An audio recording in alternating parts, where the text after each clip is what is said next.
So I know that the version of Ryan that you're seeing right now was bald. I wasn't always that way, and it got me thinking about playing hockey growing up. We had a coach on our team, Coach Connolly, and very unfortunately was diagnosed with cancer. And as a sign of love and support, we all shaved our heads as he was going through chemotherapy, and he lost his hair. And it really got me to thinking about remembering when Mr. Connolly came into the locker room and he told us about his cancer diagnosis and about the fact that unfortunately he was going to be missing some time from behind the bench as he was going through the intensity of his chemotherapy.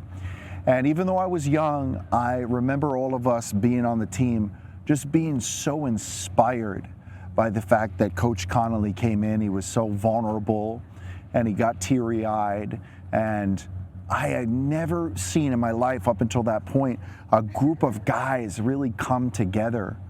And as we saw Coach Connolly cry and be vulnerable and share with us his strength and how he really wanted to beat this cancer, and then seeing us all come and shave our heads and really unite together as a team, it got me to be thinking about the power of vulnerability and the power of crying, and really how it's a sign of strength.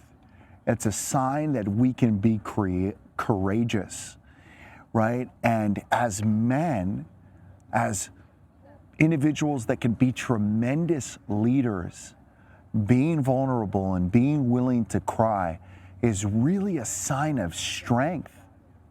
It's really a sign to say, I believe in myself, I'm confident in myself, and I feel so confident in myself that even if I was to cry, I'm not worried about what you're going to think about me, because I'm being authentic and the authentic version of me.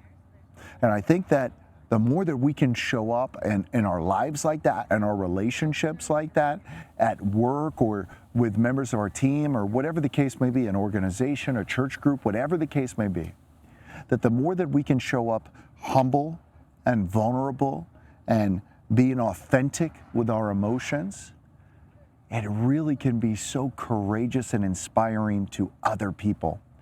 So I want to encourage you and invite you to not be afraid to live authentically as yourself. You're a human being. You're allowed to have these different thoughts, feelings, and emotions. You're allowed to be angry, and you're allowed to cry. You're allowed to love. You're allowed to laugh.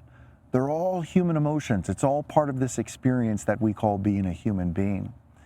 And I think you'll be surprised at the increased level of leadership and admiration and inspiration that you'll be for others as you start to show up in your life more authentic and more vulnerable, and really just more congruent as, yeah, I'm a man, but I'm also a human being.